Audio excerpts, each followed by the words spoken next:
लैङ्गिक हिंसा विरुद्धको 16 दिने अभियानको अन्तिम दिन सचेतनामूलक कार्यक्रम गरी सम्पन्न भएको छ। लैङ्गिक हिंसा अन्त्यको प्रतिबद्धता, व्यक्ति, समाज र सबैको ऐक्यबद्धता भन्ने मूल नाराका साथ रेसुङ्गा नगरपालिका महिला बालबालिका तथा समाज कल्याण शाखाको आयोजनामा रेसुङ्गा नगरपालिकाको वडा नम्बर 13 मा उक्त अभियानको कार्यक्रम सम्पन्न भएको हो। कार्यक्रममा घोर्ले माध्यमिक विद्यालयका विद्यार्थीहरू लगायत स्थानीयहरूको सहभागितामा सम्पन्न भएको हो। कार्यक्रममा रेसुङ्गा नगरपालिकाकी महिला शाखा प्रमुख कल्पना पाण्डेले लैङ्गिक हिंसाको विषयमा सहभागीहरूलाई प्रशिक्षण दिनुभएको थियो। विश्वमा 1945 मा महिला विकासको सुरु भयो, जुन संयुक्त राष्ट्र सङ्घको गठन भइसकेपछि महासभामा चाहिँ महिला विकास भन्ने कुराको चाहिँ उठान भएको थियो।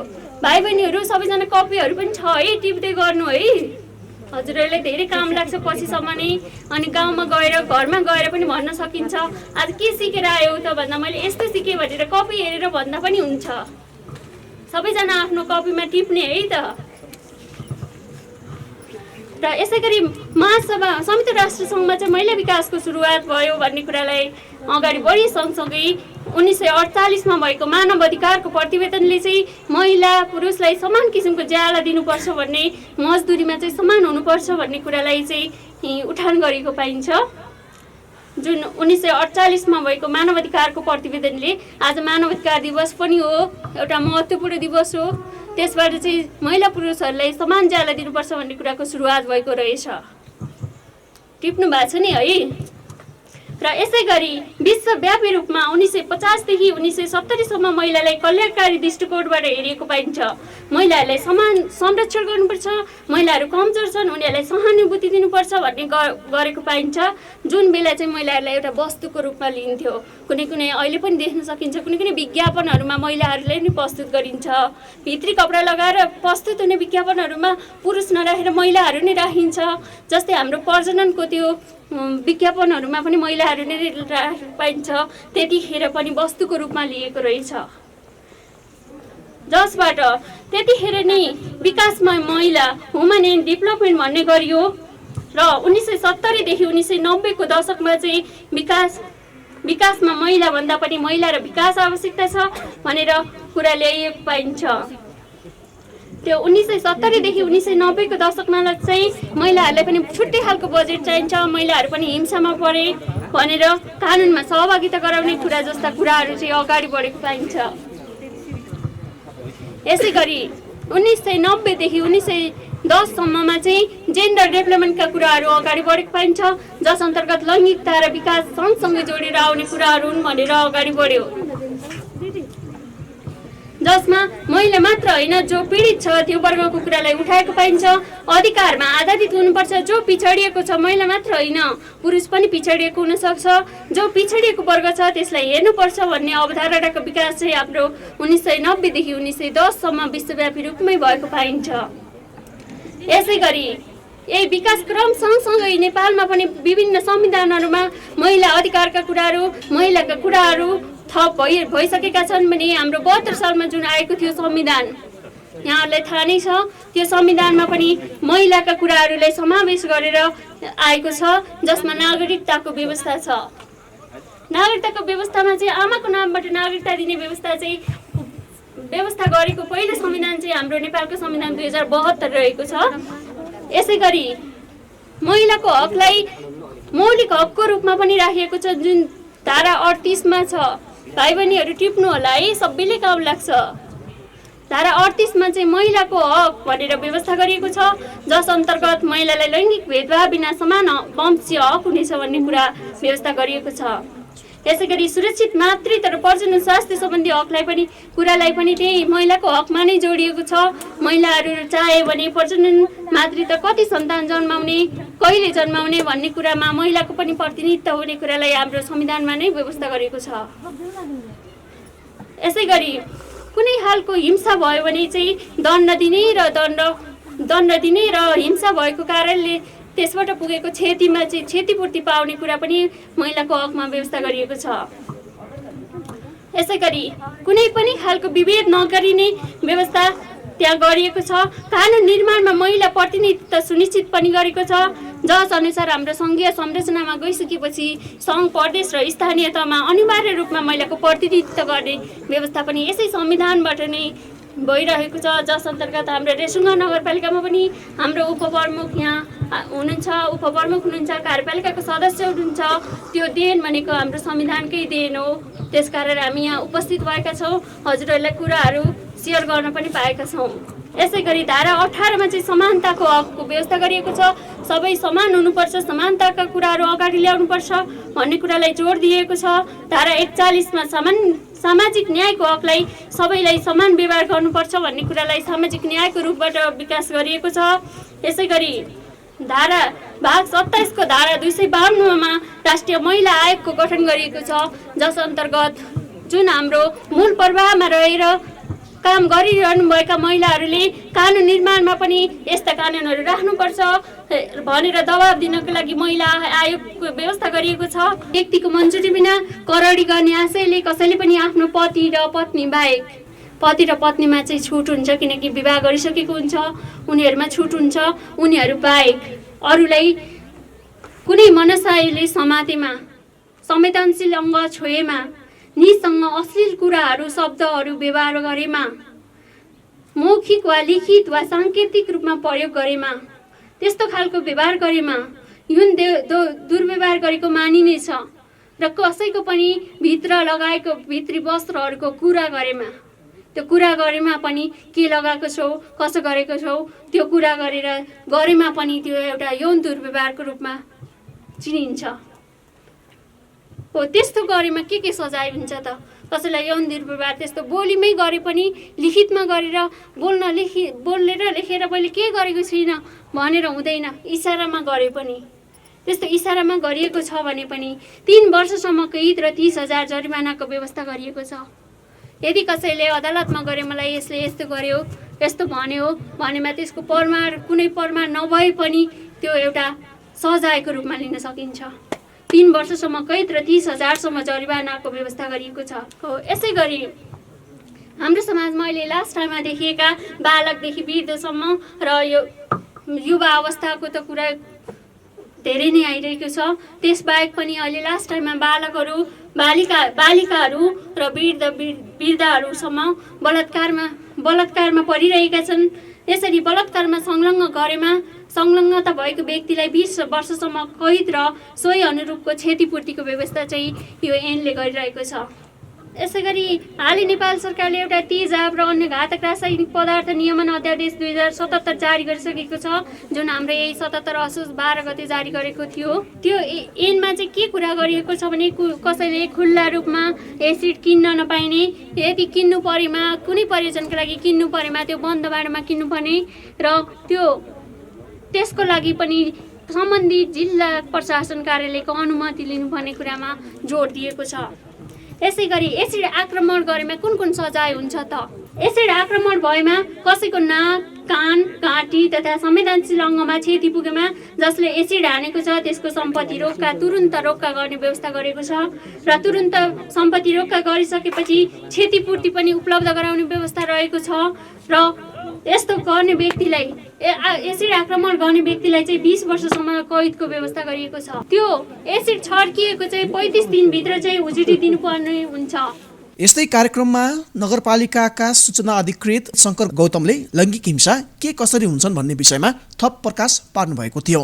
यहीबाट लैङ्गिक हिंसा सुरु भएको छ हाम्रो परम्परा मान्यताबाट। त्यसपछि के हुन्छ, आमालाई पनि मैले त छोरी जन्माएँ भन्ने मानसिक चिन्ता हुन्छ। अझ यतिसम्म मैले देखेको छु, कुनै ठाउँमा त हस्पिटलमा गइयो छोरी जन्म भनेर त्यहीँबाट भागेर श्रीमान चाहिँ हिँडेको पनि कति ठाउँमा छ। हिंसा भनेको घरबाट, त्यहाँ जन्मेबाट सुरु हुन्छ कि। अब त्यो महिलालाई कस्तो त्यत्रो प्रसव वेदनाबाट चाहिँ जन्माउने हो। छोरा जन्मेको पल्लो घर चाहिँ एकदम हर्ष बढाइन्छ, रमाइलो छ। छोरी जन्मेको ओल्लो घर कमला जन्मे घर चाहिँ छैटी पूजा छैन, अथवा आउने जाने त्यसले त छोरी पाइन्छ, झन् छोरी पाइन्छ भन्छन् होइन। भन्नुपर्ने त के थियो भने उसलाई पनि त गर्नु बराबर। त्यहीँबाट चाहिँ हाम्रो जन्मैबाट जो हाम्रो चाहिँ अलिकति साह्रै चाहिँ, तर अरू विदेशमा यस्तो छैन नि। हाम्रो यो परम्परागत मान्यता हो, छोइटी गर्नुपर्छ, छोरै जन्माउनु पर्छ। यसमा चाहिँ छोरा जन्माए भने छोराले तार्छन्। अब छोरी जन्माएपछि केही हुन्न। अहिले त छोरीले पनि पालेका थुप्रै घटनाहरू छन्। त्यसले गर्दाखेरि हाम्रो लैङ्गिक हिंसा त्यहाँबाट सुरु हुन्छ। त्यसपछि के होला थाहा छ? अलि छोरा ठुलै हुँदै जान्छन्, अलि ठुलो भएपछि अब स्कुलमा जाँदाखेरि ओल्लो घरको छोरो चाहिँ उतातिर राम हेर्न मेला हेर्न जताततै जान्छ, पल्लो घरको कमलालाई के भन्छ भने ए छोरी मान्छे त राम हेर्न जानुहुन्न। छोरी भएको कारणले राम हेर्न, त्यही भरको कमल एकै दिन जन्मेको कमललाई काठमाडौँ जान पनि छुट छ, जता जान पनि छुट छ भने त्यो कमलालाई त्यहाँ जान छुट छैन। यो चाहिँ लैङ्गिक हिंसा त्यहाँबाट पनि सुरु हुन्छ। अब अर्को एउटा कुरा, अब अहिले त त्यस्तो छैन होला। समान हैसियत भएका दाजुभाइले कमललाई चाहिँ बोर्डिङ स्कुलमा पढाउँछन्, अझै राम्रो भन्ने छ। अझ त सरकारी स्कुल पनि राम्रा छन् र छोरीलाई सरकारी स्कुलमा पढाउने। किन भन्दाखेरि त्यो छोरी चाहिँ अर्काको घर जाने जात हो, त्यहाँ पनि हिंसा छ। किन भन्दाखेरि अर्काको घर गए पनि त उसले राम्रोसँग बस्नुपर्छ, आफ्नो परिवारलाई राम्रोसँग पाल्नुपर्छ, त्यसमा पनि विभेद छ। हामी त्यस्ता साना साना कुराहरू जुन गल्ती गरिरहेका छौँ, यसले चाहिँ महिला हिंसा चाहिँ परिरहेको छ। महिलाहरूलाई चाहिँ हामी कमजोर छौँ भन्नुपर्छ। अर्को उसले त कति दाइजो लिएर हामीले त ल्याउँदै ल्याइन भनेर भन्छन्, त्यो पनि एउटा महिलाको लागि हिंसा हो नि।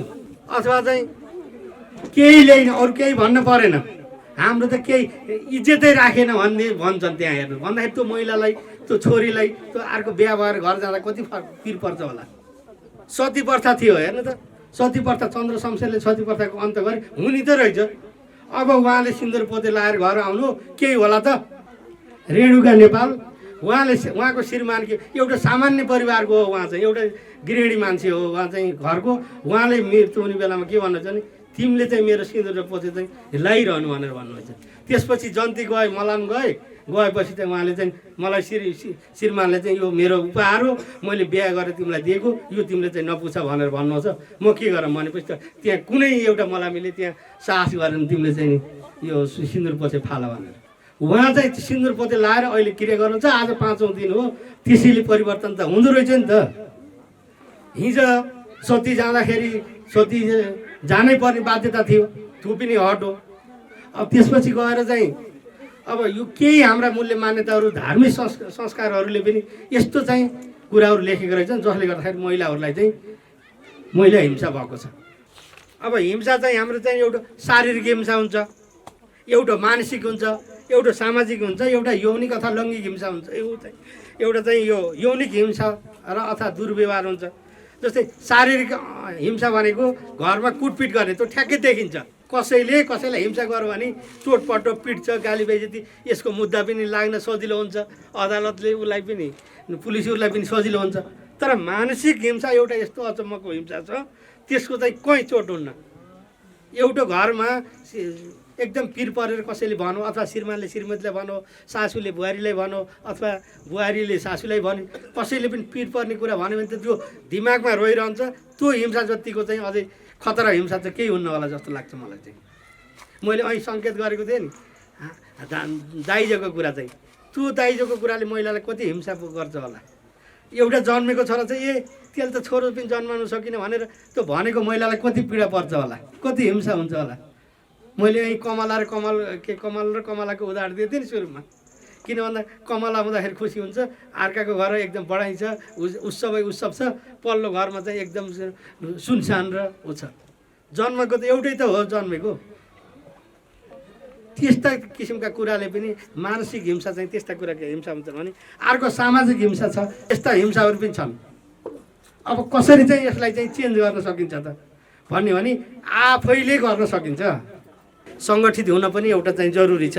महिलाहरू छ भने अब अरू सबै कुरा गर्ने, यस्ता घरमा हिंसा भएका छन् कि छैनन्, मलाई पिर पर्ने कुरा चाहिँ घरको परिवारले भनेको भनेन अथवा छिमेकीले भनेकी भनेनन्, छिमेकीको झगडा पर्दाखेरि गाली गरेर ठुलाले सानोलाई हेप्ने कुरा भएको छ, जेठाजुले चाहिँ बुहारीलाई हेप्ने कुरा भएका छैनन्, अथवा देवरले चाहिँ भाउजूलाई हेप्ने कुरा भएका छन् कि, यस्ता कुराहरू पनि हिंसा भएका छन् कि समाजले पनि हिंसा गरेको छ। ती हिंसा कुराहरू पनि हामीले चाहिँ ख्याल गर्नुपर्छ र ती कुरालाई बहस छलफलमा ल्याउनुपर्छ। सही कुरालाई मान्नुपर्छ, गलत कुरालाई चाहिँ विरोध गर्ने चाहिँ हिम्मत सबैले गर्नुपर्छ। कार्यक्रममा बोल्दै कार्यपालिका सदस्य सावित्रा भण्डारीले यस्तो हिंसामा आफू परेमा नडराई सम्बन्धित स्थानमा आफ्ना समस्याहरू राख्न आग्रह गर्नुभयो।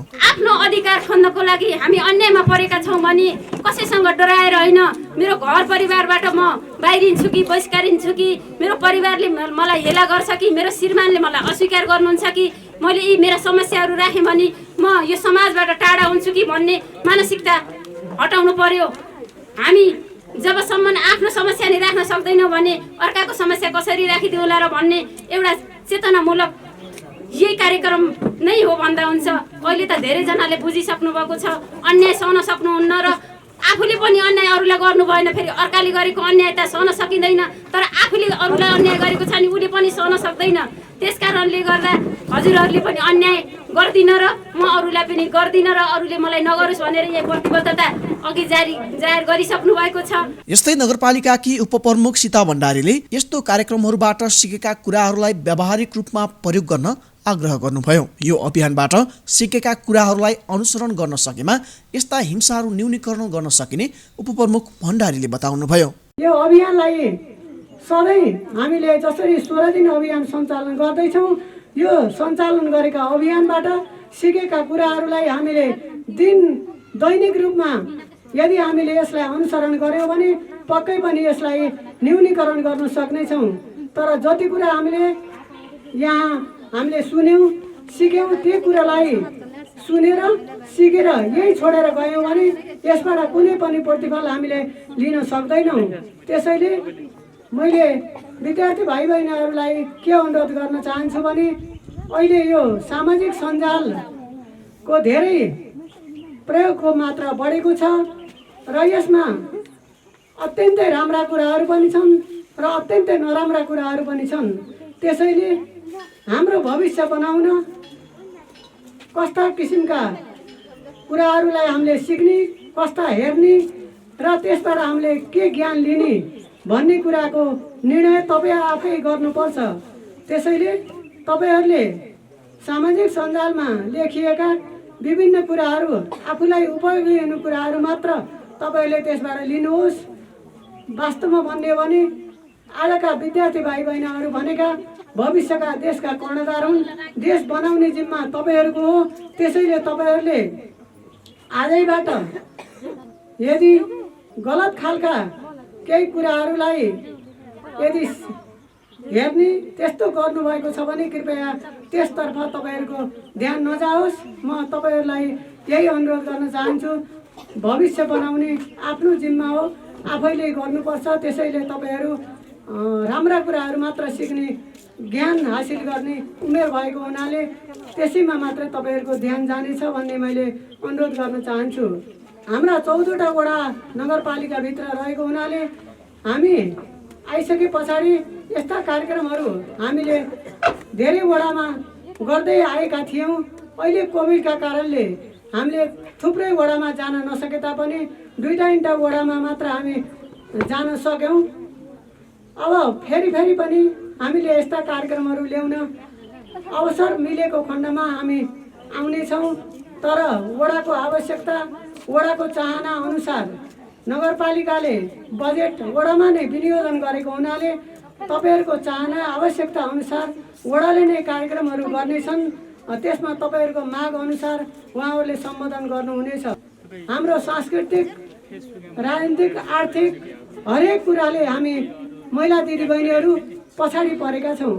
यो पछाडि पारिएका र पछाडि परेका दिदीबहिनीहरू अगाडि बढ्नको निमित्त पहिलो कुरा हामी शिक्षालाई जोड दिनुपर्छ। यदि हामी शिक्षित भयौँ भने हामीले धेरै कुराहरू सिक्न सक्छौँ, जान्न सक्छौँ, संसारलाई बुझ्न सक्छौँ। त्यसैले हामीले शिक्षा आर्जन गर्ने अवसर प्राप्त गऱ्यौँ अथवा नगरेको भए तापनि हाम्रा सन्ततिहरूलाई, छोरा अथवा छोरी दुवैलाई बराबर किसिमबाट हामीले शिक्षा प्रदान गरौँ। छोरालाई हामीले सामुदायिक विद्यालयमा र छोरीलाई यो बोर्डिङमा पढाउने हामीले नगरौँ। हाम्रो आर्थिक अवस्था राम्रो छ भने दुवैलाई राम्रो छ अथवा नराम्रो छ, जस्तो सुकै भए पनि अहिले सामुदायिक विद्यालयहरू पनि राम्रै बन्दै गएका छन्। त्यसैले दुवै छोराछोरीलाई एउटै स्कुलमा पढाउने हामीले वातावरण बनाऊँ, दुईटैलाई बराबर देखाउँ र घरमा काम गर्दा पनि हामीले यदि कुनै घरमा छोरी मात्रै धेरै र एउटा मात्रै छोरा छ भने हामीले विभेद गर्छौँ, तर त्यो विभेद नगरौँ। एउटो छोरो भए अथवा छोरी धेरै भए पनि तिनी सबैलाई एउटै विद्यालयमा पढाउने वातावरण बनायो भने सबैले एउटै किसिमको अवसरहरू प्राप्त गर्नुहुन्छ। त्यसैले हामी घरबाट नै यो भेदभाव रहित समाज बनाउनको निमित्त हामी आफै अग्रसर हुनु जरुरी छ।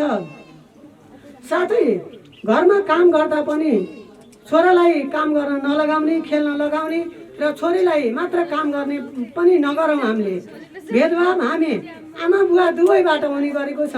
त्यसैले भेदभावको अन्त गर्न जबसम्म हामी घर परिवारबाट नै सुरु गर्दैनौँ तबसम्म यसलाई अन्त गर्न सक्दैनौँ। यो लैङ्गिक हिंसा हाम्रो घरबाट नै सुरु भएको छ। घरेलु हिंसा अन्त गर्नको निमित्त महिला पुरुष अथवा बुवा आमा दाजुभाइ दिदीबहिनी सबै अग्रसर भयौँ भने तब मात्र हाम्रो समाजलाई परिवर्तन गर्न सक्छौँ। त्यस्तै हामी आर्थिक रूपमा पनि कमजोर छौँ। हामीले श्रीमानको अथवा यदि छोरा कमाउने छ भने छोराको मात्र आश गर्ने गर्छौँ। यदि हामी उमेरमा बुढा भइसकेका छौँ र काम गर्न सक्दैनौँ भने एउटा कुरा हो, यदि हामी उमेरका छौँ र काम गर्न सक्छौँ भने हामी खाली नबसौँ, कुनै न कुनै काम गरौँ र त्यसबाट 2-4 पैसा कमाउने हामीले काम गरौँ। 2-4 पैसा आफ्नो हातमा भइसकेपछि आफूले चाहेको बेलामा आफूले चाहेको कुरा किन्न सक्छौँ, चाहेको समयमा खर्च गर्न सक्छौँ, कसैलाई दिन मन लागेमा दिन सक्छौँ। त्यसैले आर्थिक रूपमा हामी आत्मनिर्भर बन्नको निमित्त के काम गर्न तपाईँहरूलाई सहज लाग्छ त्यो काम गरेर 2-4 पैसा कमाउने हामीले बाटो सिर्जना गरौँ। अहिले पालिकाहरूमा थुप्रै खालका तालिमहरू प्राप्त भएका छन् र तालिमहरू दिने गरिएको छ। हामी दिदीबहिनीहरू आर्थिक रूपमा कमजोर भएका हुनाले नै नेपाल सरकारले, स्थानीय सरकारले, प्रदेश सरकारले पनि यस्ता थुप्रै खालका तालिमहरूको व्यवस्था गरेको छ र त्यो तालिम लिइसके पछाडि हामीले आफूले तालिम लिएको त्यसलाई सदुपयोग गरेर त्यसबाट आय आर्जन गर्ने अथवा पैसा कमाउने स्रोत त्यसलाई सिर्जना गरौँ। हामी रेसुङ्गा नगरपालिकाले पनि तपाईँहरूको चाहना छ भने कस्ता किसिमका तालिमहरू आवश्यकता पर्छ वडामा समन्वय गर्नुहोस्। वडामा समन्वय गरिसके पछाडि यदि त्यसलाई तपाईँहरूले रोजगारको रूपमा सिर्जना गर्नुहुन्छ भने मात्र तालिम लिनुहोस्। केवल तालिमको लागि एकैछिन गएर समय बिताउनको लागि त्यसलाई प्रयोग नगर्नुहोस्, तालिम नलिनुहोस्। आफूले आत्मनिर्भर बन्छु, मैले केही पैसा कमाउँछु, यसबाट सिक्छु भन्ने आँट गरेर तपाईँ अगाडि बढ्नुभयो भने अवश्य पनि आफ्नो आर्थिक स्तर अगाडि बढाउन सक्नुहुन्छ। आफूले चाहेको खर्च गर्न सक्नुहुन्छ र अरूलाई पनि सहयोग गर्न सक्नुहुन्छ। म सबै दिदीबहिनीहरूलाई यही मञ्चबाट अनुरोध गर्न चाहन्छु। हामीहरूमा कानुनी, सामाजिक, व्यावहारिक, संस्कार, परम्परा, आनीबानी लगायतका कुराहरूको राम्रो ज्ञान भएमा यस्ता हिंसाहरू नहुने सामाजिक विकास समितिका संयोजक एवं वडा नम्बर 3 का वडाध्यक्ष थमन बहादुर केसीले बताउनुभयो। सामाजिक विभेदका जुन परिमाण छ त्यो परिमाणलाई घटाउन सक्छौँ। सामाजिक विभेदको जुन मात्रा छ त्यो मात्रालाई कम गर्न सक्छौँ। हामीले गर्ने भनेको मात्रालाई घटाउने हो। समाजमा धेरै विभेदहरू हुन्छन्, त्यो विभेदको सङ्ख्यालाई चाहिँ कम गर्ने हो। विभेदको सङ्ख्यालाई कम गर्ने विभिन्न प्रक्रियाहरू छन्। सबभन्दा पहिला त सचेतना हो। हामीमा चेतना भयो भने, हामीमा ज्ञान भयो भने त्यो कर्मश गर्दै जान्छ। हामीलाई के कुराको ज्ञान हुनु पर्यो? कानुनी कुराको ज्ञान हुनु पर्यो, सामाजिक कुराको ज्ञान हुनु पर्यो, व्यावहारिक कुराको ज्ञान हुनु पर्यो, हाम्रा संस्कारगत कुराहरूको ज्ञान हुनु पर्यो, हाम्रो परम्पराको ज्ञान हुनु पर्यो, हाम्रा आनी बानीका ज्ञान हुनु पर्यो। यी सबै कुराको ज्ञान हुन सक्यो भनेदेखि के गर्छ त भन्दाखेरि यो न्यूनीकरण हुन्छ। अर्को कानुनको ज्ञान पनि हुनुपर्छ हामीले वास्तवमा कानुनको सहारा नलिकन पनि हामीले यसलाई न्यूनीकरण गर्न सक्छौँ। यदि न्यूनीकरण हुन सकेन समाजमा हत्या, हिंसा, बलात्कार लगायत अरू दुर्व्यसनीका कुराहरू, सामाजिक विचलनका कुराहरू, मानवीय व्यवहार विचलनका कुराहरू समाजमा देखिरहन्छन्। यसलाई न्यूनीकरण गर्ने भनेको एउटा सचेतना हो, आफूमा शिक्षा र ज्ञान हो भने अर्को कानुनलाई पनि सहायता लिनुपर्छ। कानुन सबै कुरा होइन, सकेसम्म कानुनको सहयोग लिन नपर्ने गरी हामीले न्यूनीकरण गर्नुपर्छ। भएन भने हामीले कानुनको सहायता पनि लिनुपर्छ। कानुनलाई चाहिँ कार्यान्वयन गर्ने विभिन्न इकाइहरू हुन्छन्, विभिन्न निकायहरू हुन्छन्, त्यसको बारेमा अदालत हुन्छ, अनि गएर हाम्रो समाज हुन्छ, हाम्रा चाहिँ अरू सरकारहरू हुन्छन्। यिनी विभिन्न इकाइहरूले चाहिँ कानुनको पालना गराउँछन्, अर्थात् न्याय निसाब गर्ने गर्छन्। हामीलाई कुनै समस्या पर्यो, विभेद परियो, हामी विभिन्न ढङ्गबाट विभेदमा रहियो भने हाम्रो वडा कार्यालयभन्दा माथि अझै नगरपालिकाको न्यायिक समिति, त्यसभन्दा माथि पनि प्रहरी प्रशासनहरू पनि छ, अदालतहरू छन्। अरू एउटा सामाजिक न्याय, एउटा हाम्रो समाजमा बसेर पनि हामीले सामाजिक अगुवाहरूलाई राखेर पनि हामीले सामाजिक न्याय प्राप्त गर्न सक्छौँ। त्यसकारण चाहिँ आफू अन्यायमा परिएको छ भने विधि र प्रक्रियाबाट पनि न्याय खोज्नुपर्छ, न्याय पाउनु पनि पर्छ।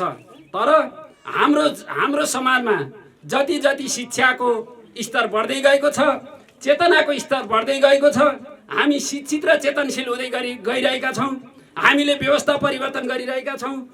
हामी आजको 21औं शताब्दीमा सङ्घीय लोकतान्त्रिक गणतन्त्रमा प्रवेश गरिरहँदाखेरि मुलुकमा चाहिँ जघन्य किसिमका अपराधहरू, जघन्य किसिमका घटनाहरू घटिरहेका छन्।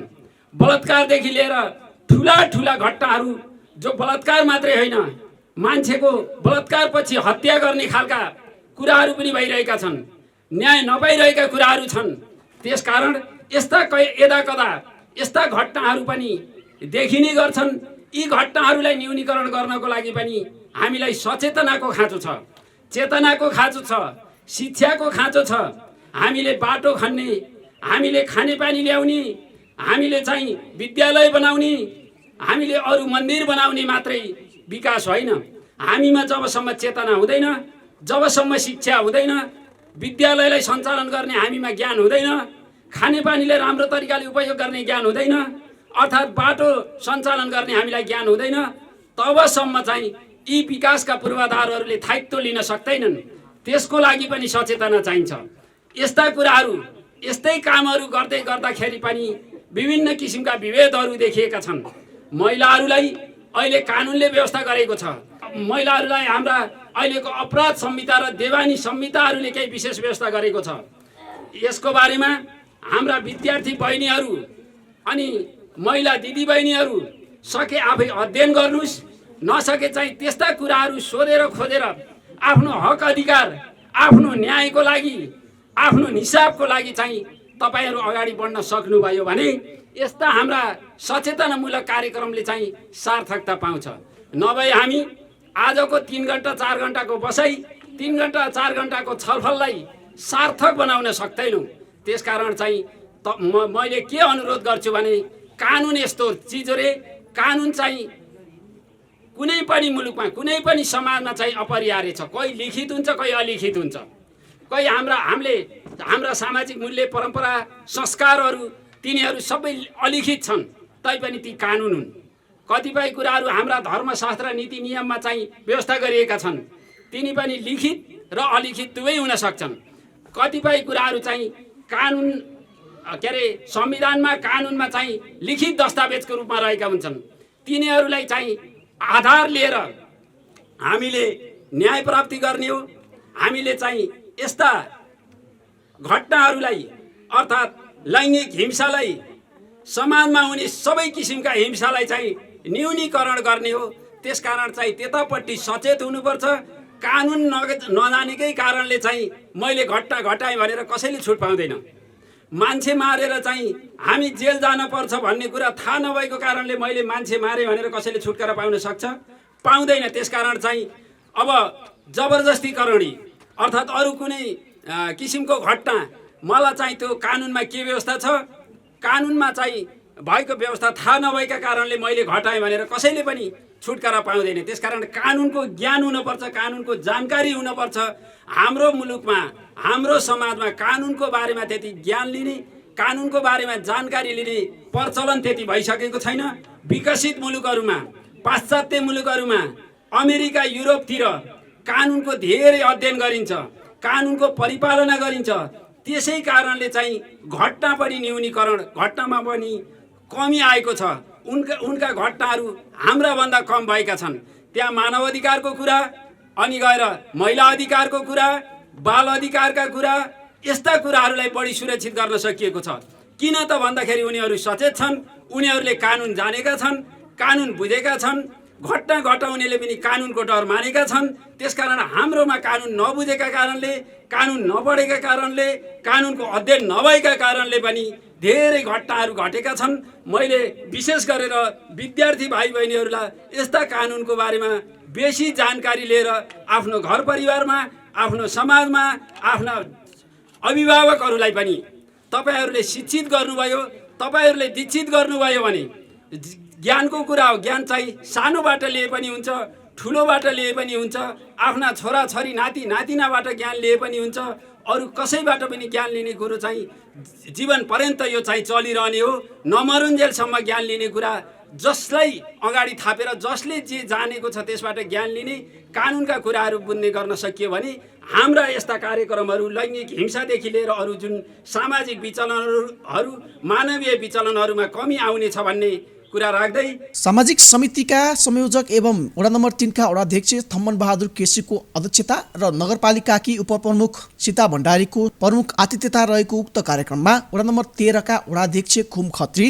कार्यपालिका सदस्यहरू सावित्रा भण्डारी, देवी कुँवर, खिमा बस्नेत, शान्ता विकल लगायत सोही वडाका वडा सदस्यहरूको उपस्थिति रहेको थियो। कार्यक्रमको सञ्चालन महिला शाखाकी पार्वती पन्थीले गर्नुभएको थियो। हवस् त आजलाई हाम्रो रेसुङ्गा राम रेसुङ्गा कार्यक्रम यति नै।